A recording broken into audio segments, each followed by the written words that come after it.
السلام عليكم ورحمة الله وبركاته. الحمد لله وحده والصلاة والسلام على من لا نبي بعده. وقد قال الله تعالى في القرآن المجيد والفرقان الحميد: فأعوذ بالله من الشيطان الرجيم بسم الله الرحمن الرحيم. وما خلقت الجن والإنس إلا ليعبدون. அளவற்ற அருளாளனும் நிகரற்ற அன்புடையமாகிய அல்லாஹ்வின் திருப்பெயரால் துவங்குகிறேன். நான் இன்று எடுத்துக்கொண்ட தலைப்பு மனித படைப்பின் நோக்கம். என் அன்புக்குரிய சகோதரிகளே, அல்லாஹ் தஆலா எந்த ஒரு விஷயத்தையும் எந்த ஒரு படிப்பினத்தையும் வீணாக படைக்கவில்லை. எல்லா ஒரு விஷயத்தையும் ஒரு நோக்கத்துடன் படைத்துள்ளான்.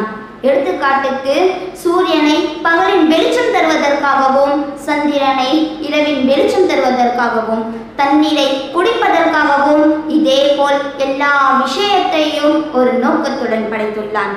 இதேபோல் அல்லாஹ் தஆலா மனிதனை வீணாக படைக்கவில்லை, விளையாட்டுத்தனமாகவும் படைக்கவில்லை. பிறகு எதற்காகத்தான் படைத்தான் என்று பார்க்கும்போது தெரிகிறது.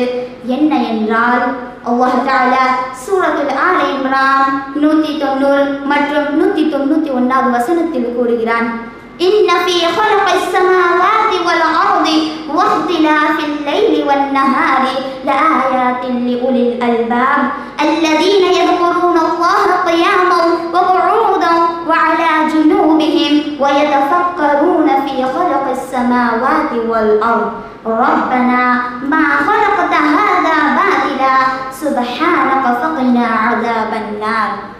நிச்சயமாக வானங்கள் மற்றும் பூமியை படைத்ததிலும் இரவு பகல் மாறி மாறி வருவதிலும் சிந்தனையுடையோருக்கு பல அத்தாட்சிகள் இருக்கின்றது. அவர்கள் நின்ற நிலையிலும் அமர்ந்தவர்களாகவும் தங்களின் விழாப்புறங்களின் மீது சாய்ந்தவர்களாகவும் அல்லாஹ்வை நினைவு கூறுவார்கள். மேலும் வானங்கள் மற்றும் பூமியை படைப்பின் பற்றி சிந்தித்து, எங்கள் இறைவா, நீ இவற்றை வீணாக படைக்கவில்லை, நீ தூய்மையானவன், எங்களை நரக நெருப்பிலிருந்து காப்பாற்றுவாயாக. என் அன்புக்குரிய சகோதரிகளே, அல்லாஹ் தஆலா நம்மளை நோக்கி கேட்கிறான்: அஃபஹஸிபதும் அன்னமா ஹலக்னாகும் அபஸா. நீங்கள் எண்ணிக்கொள்கிறீர்களா நான் உங்களை வீணாக படைத்துள்ளேன்? இல்லவே இல்லை. அன்புக்குரிய சகோதரிகளே, அல்லாஹ் தஆலா நம்மளை தெளிவான ஒரு நோக்கத்திற்காக படைத்துள்ளான். அல்லாஹ் தஆலா சூரத்துல் ஜாரியாத் 56வது வசனத்தில் கூறுகிறான்: வமா ஹலகத்துல் ஜின்ன வல் இன்ஸ இல்லா லியஅபுதூன். நான் மனிதர்களையும் ஜின்னையும் என்னை வணங்குவதற்காகவே என்று படைத்துள்ளேன். ஆகையால் நம்மை எதற்காக அல்லாஹ் தஆலா படைத்தான் என்று சிந்தித்து, எதற்காக படைத்தான் என்று தெரிந்து அந்த வேலையை சரியான முறையில் செய்ய வேண்டும். இன்ஷா அல்லாஹ். கடைசியாக அல்லாஹ்விடம் துஆ செய்கிறேன். அல்லாஹ் தஆலா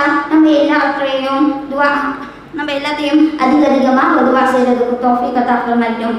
ஆமீன் சும்ம ஆமீன். வஆஹிரு தஅவானா அல்ஹம்துலில்லாஹி ரப்பில் ஆலமீன். வஸ்ஸலாமு அலைக்கும் வரஹ்மத்துல்லாஹி வபரகாத்துஹு.